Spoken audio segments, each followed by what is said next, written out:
Hola y bienvenidos nuevamente a un episodio de Metodología de la Investigación. En esta ocasión quiero que conversemos sobre la descripción del problema, algunas pistas puntuales sobre cómo pueden redactarla para que les quede muy bien estructurada. Les recuerdo pues que yo soy Carolina García, ya están aquí en mi canal, por supuesto lo saben, y entonces empecemos. Esta descripción del problema estamos hablando de qué, de cuál es el tema de estudio, cuál es el objeto o sujeto que vamos a estudiar. Por lo general empezamos de lo más general a lo más particular, entonces es muy común que siempre empecemos, por ejemplo, con estadísticas del nivel internacional sobre cómo se presenta esta temática.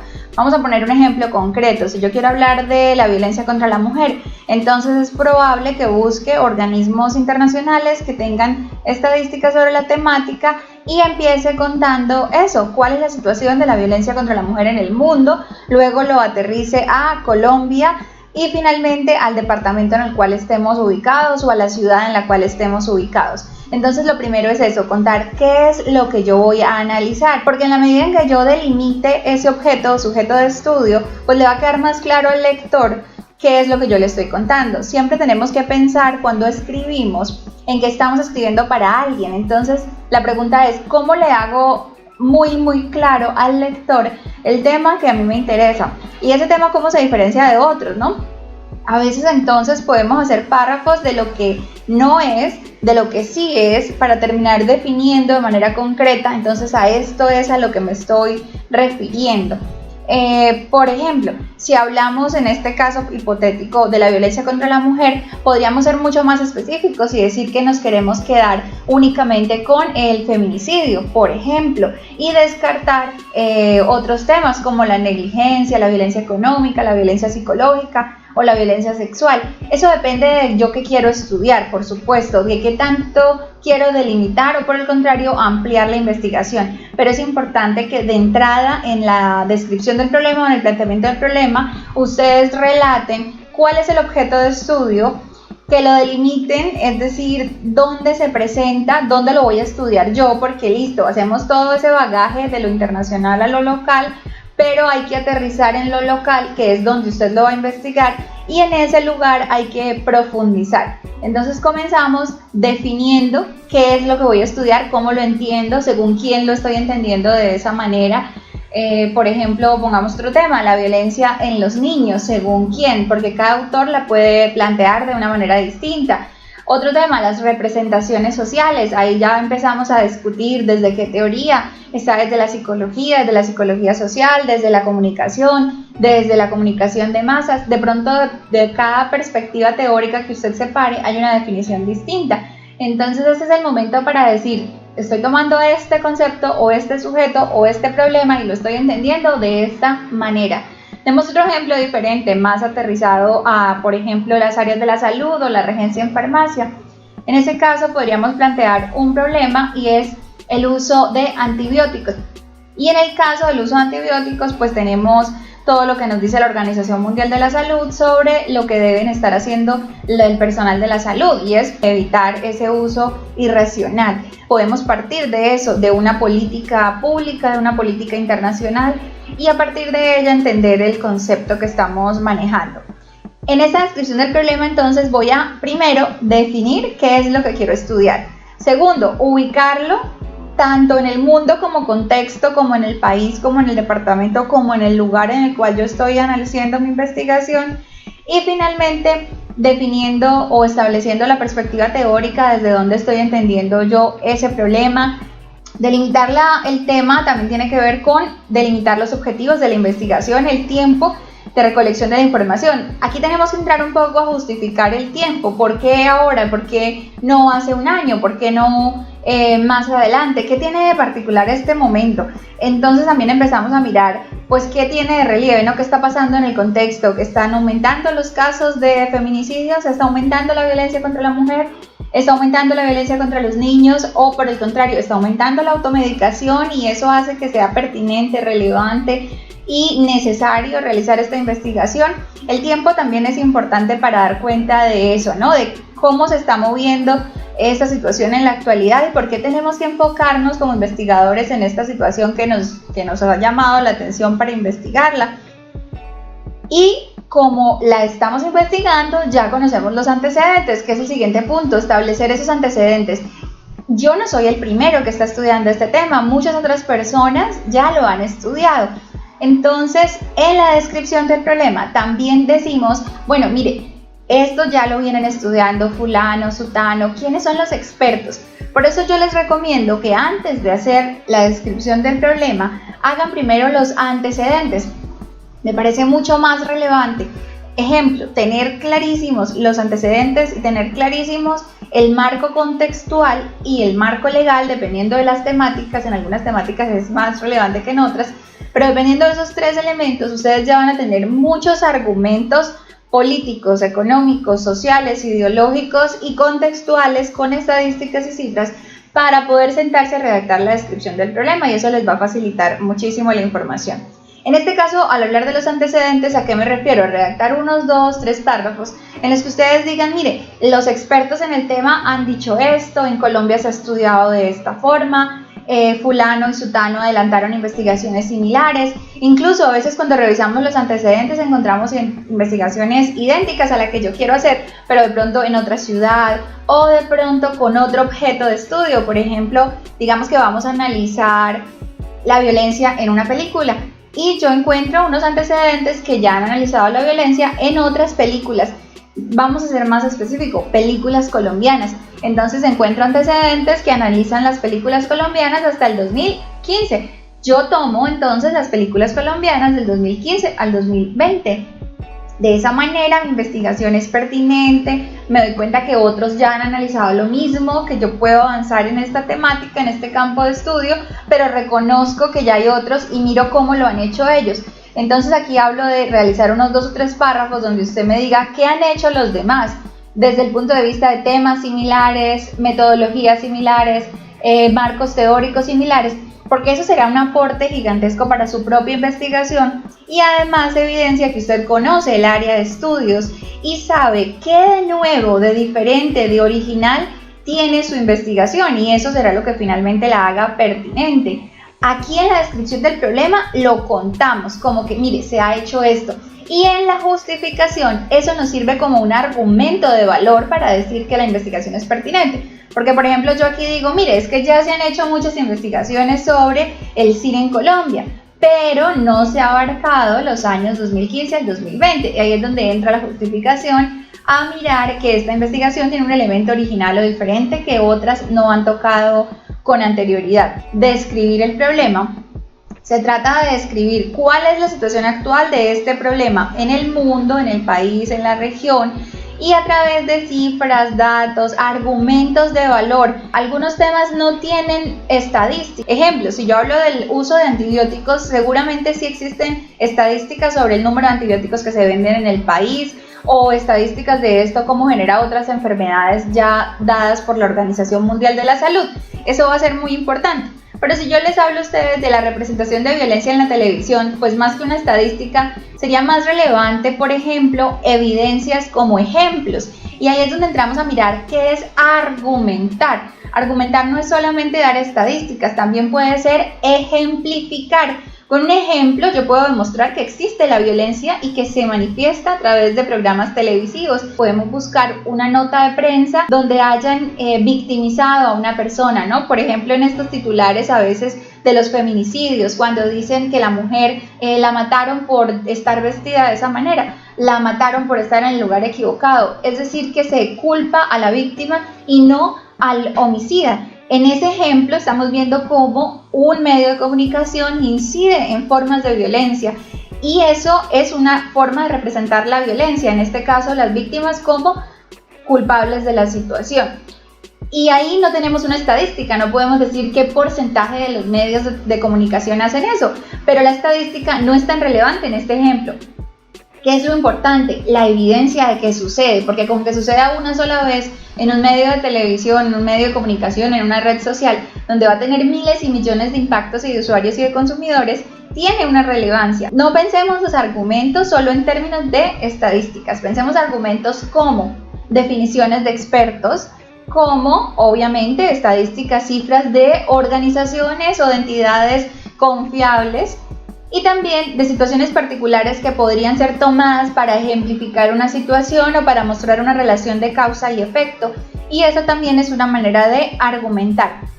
Entonces estamos expresando qué es lo que yo deseo averiguar con este tema, pero demostrando que tenemos un bagaje, que conocemos el contexto, que conocemos el tema, que conocemos cómo se viene investigando y también que sabemos qué es lo que queremos lograr y eso que queremos lograr, qué tiene de nuevo, de original, de diferente. Aquí hay algunas recomendaciones desde el punto de vista de la estrategia argumentativa, porque muchos de mis estudiantes siempre me preguntan cómo empiezo a escribir, eso es lo que no saben. Entonces toca decir, primer párrafo, defina qué es, ¿cierto? Digamos que pueden existir muchas estrategias argumentativas, esto es una sugerencia.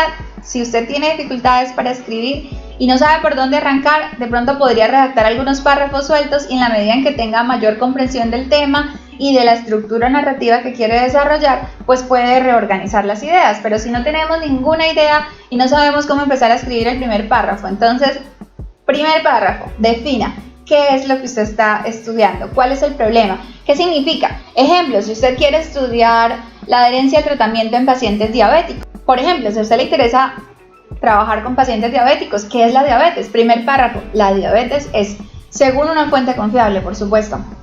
Ahora bien, yo les puse el tema, adherencia al tratamiento de la diabetes.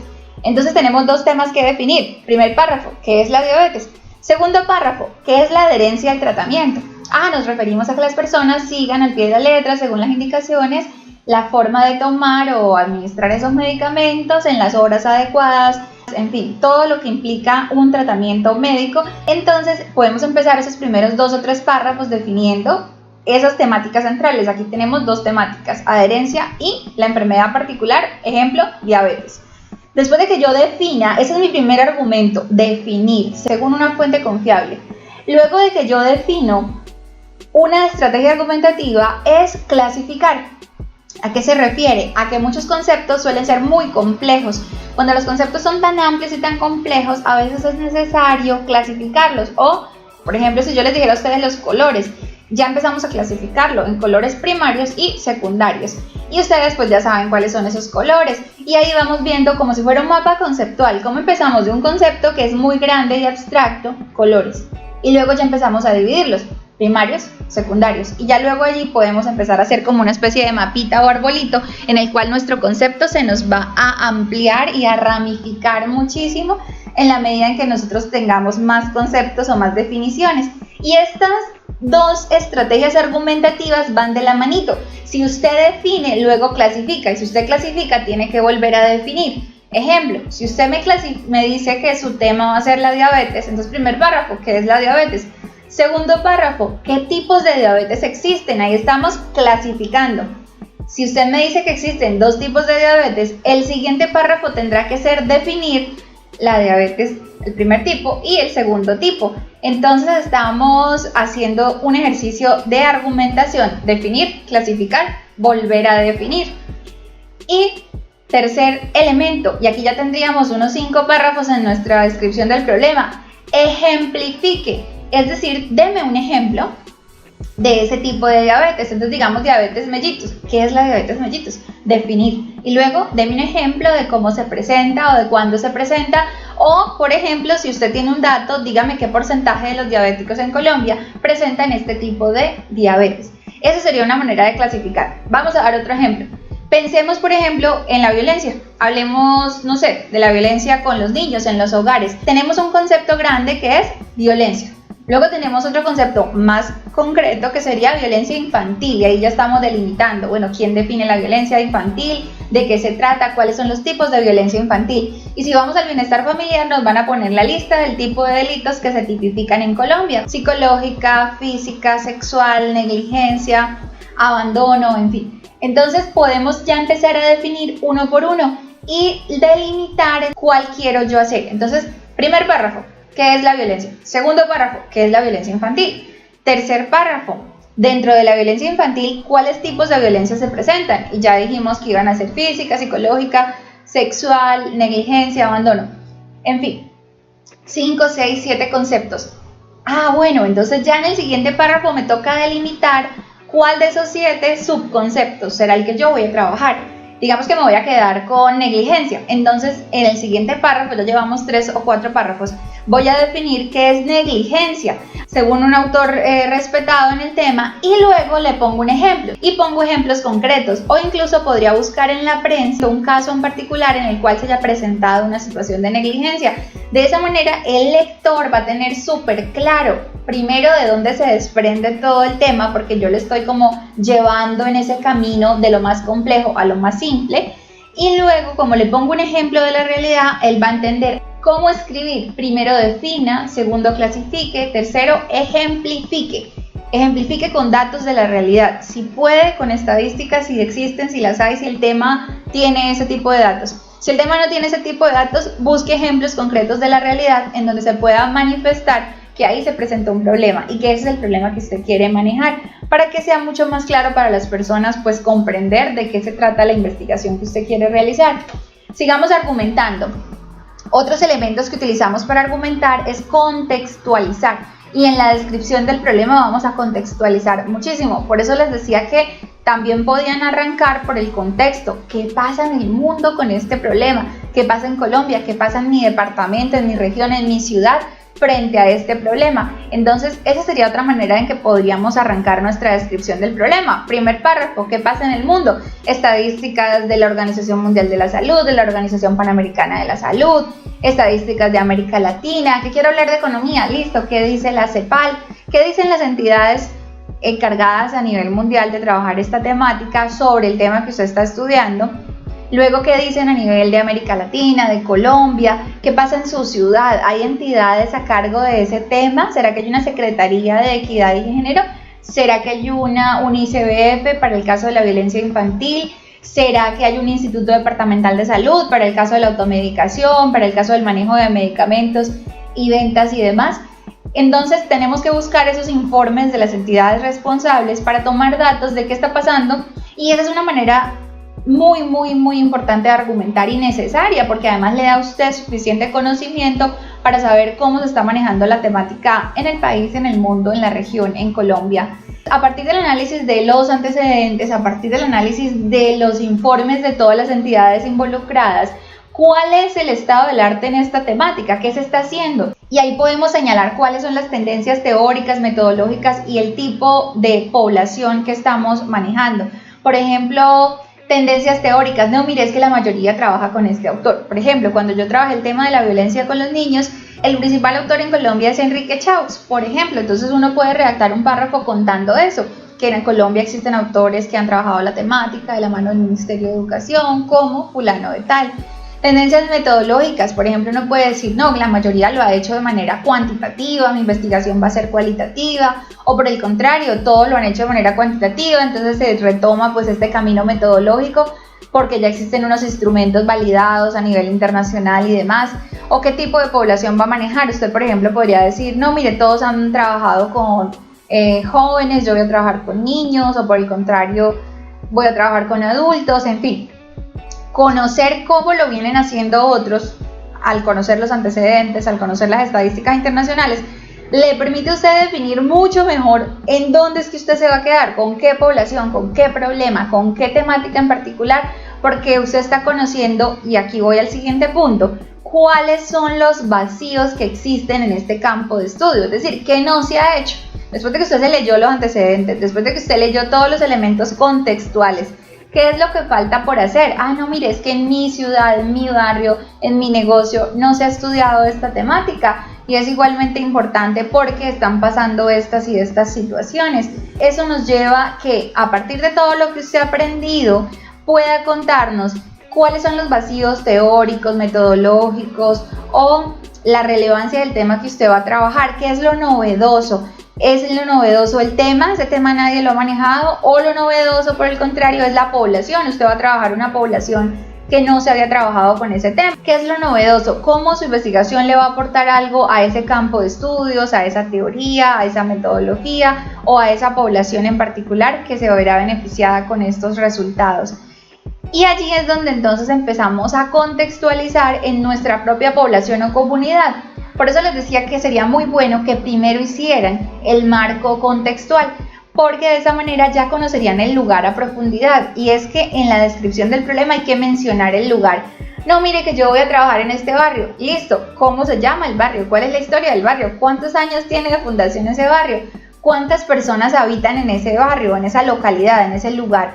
¿Qué me puede contar usted de esa comunidad en particular con la cual usted va a trabajar? O si es una empresa, por el contrario, con las empresas tenemos más elementos, sabemos cuándo las fundaron, sabemos cuál es su filosofía, cuáles son sus objetivos. Primero, describa el lugar, ahí tenemos otro párrafo. Voy a trabajar en la empresa tal o voy a trabajar en la comunidad tal, ¿cómo se llama? ¿Cuál es su historia? ¿Cuál es su contexto económico, político, social? Y ahí tenemos un párrafo. Siguiente párrafo, ¿cuál es el problema? ¿Qué está pasando allí? No, mire, es que se viene presentando esta temática. Por ejemplo, si vamos a hablar de farmacia, un problema que se está presentando en este momento. Las personas están consumiendo medicamentos de manera indiscriminada porque escuchan en los medios que sirven para tratar el COVID. ¿Cuál es el problema? Pues ese, cuéntelo, haga un párrafo en el que usted cuente que en el 2020 estamos viviendo una pandemia, que las personas se están automedicando. ¿Con cuáles medicamentos? Usted los puede mencionar, con estos, aquellos. Digamos que ese contexto es algo que usted conoce y ahí ya no tiene estadísticas, ¿no? Porque es muy nuevo, es muy reciente, está pasando en este momento. Pero tiene su propia experiencia porque usted está en esa entidad, usted está en esa organización o usted está en esa comunidad y usted puede ver o ha tenido entrevistas informales con las personas de la comunidad que le han permitido identificar que ahí hay una problemática que merece ser estudiada. Entonces, esos párrafos finales de la descripción del problema serán del contexto específico donde usted está desarrollando la investigación. Insisto, primero, de manera general, a nivel social, económico, político, la historia del lugar específico en donde va a ser la investigación, llámese comunidad, empresa o un documento, porque a veces también estudiamos documentos. Ejemplo, que voy a analizar una novela. Listo, cuénteme cómo se llama la novela, quién es el autor, qué dicen de ese autor, qué dicen sobre ese autor y esa novela. Esas novelas tienen elementos de historia y de ficción, entonces hay que saber eso, cómo se escribió, con qué propósito, para uno poder analizar esa obra literaria. Por ejemplo, esta descripción del problema va a terminar describiendo de manera muy profunda cuál es el tema o problema, dónde ocurre, a quiénes afecta, datos sociodemográficos, estadísticos o datos cualitativos del problema. Como le cuento, si no tiene la estadística, de pronto habló con el gerente, habló con la secretaria, habló con el vendedor, habló con la señora de la tienda. Esas entrevistas informales, unas entrevistas más bien etnográficas, también nos dan pistas para entender cómo se vive en esa comunidad y qué problemática se está afrontando. Retomo, aterrizar el contexto, elegir una estrategia argumentativa, es decir, que usted empiece a escribir y sepa qué es lo que está escribiendo. Si usted no sabe qué es lo que está escribiendo, mi recomendación es que arranque con párrafos. Escriba un párrafo a la vez, como estos que le acabo de proponer. Un párrafo en el que defina, un párrafo en el que describa, un párrafo en el que clasifique, un párrafo en el que dé un ejemplo. Y luego se puede ya mirar cómo ordena esas ideas sueltas, pero tendría unos muy buenos argumentos que ya le facilitarían hilar esa conversación para contarle al lector finalmente qué es lo que queremos, que le quede súper claro qué es lo que usted va a estudiar, dónde lo va a estudiar, ¿cierto? Pensemos en una noticia, ¿qué o quién voy a estudiar? ¿Dónde lo voy a estudiar? Tiene que ser en un lugar en específico, ya sea una comunidad, una empresa o un documento, como les decía. ¿Cómo lo voy a hacer? Aquí damos pistas de la metodología, aunque todavía no la tenemos clara porque no hemos llegado al diseño metodológico, pero más o menos sabemos cómo lo vamos a abordar, al menos si es cuantitativo o cualitativo, o desde qué paradigma teórico se está parando usted. Y finalmente, ¿cuál es el problema? ¿Qué está pasando allí? ¿Por qué es importante que usted vaya y haga una investigación o que estudie esta temática? Evidentemente es porque afecta a alguien o algo. Entonces, ¿cómo lo está afectando? ¿Cuál es esa afectación? Porque eso nos da pistas para lo siguiente, que será redactar la justificación. Y allí ya tendremos entonces que hablar de que, listo, si hay unos problemas, ¿cómo investigación va a ayudar a resolver esos problemas? ¿Y qué impacto social va a tener esa investigación? Que es lo que vamos a conversar cuando lleguemos a la justificación del problema. Por acá entonces les dejo estas pistas sobre cómo escribir la descripción del problema. Están bienvenidos a dejarme comentarios, opiniones o ideas para futuros videos. Gracias por llegar hasta el final y nos vemos en una próxima edición de Metodología de la Investigación.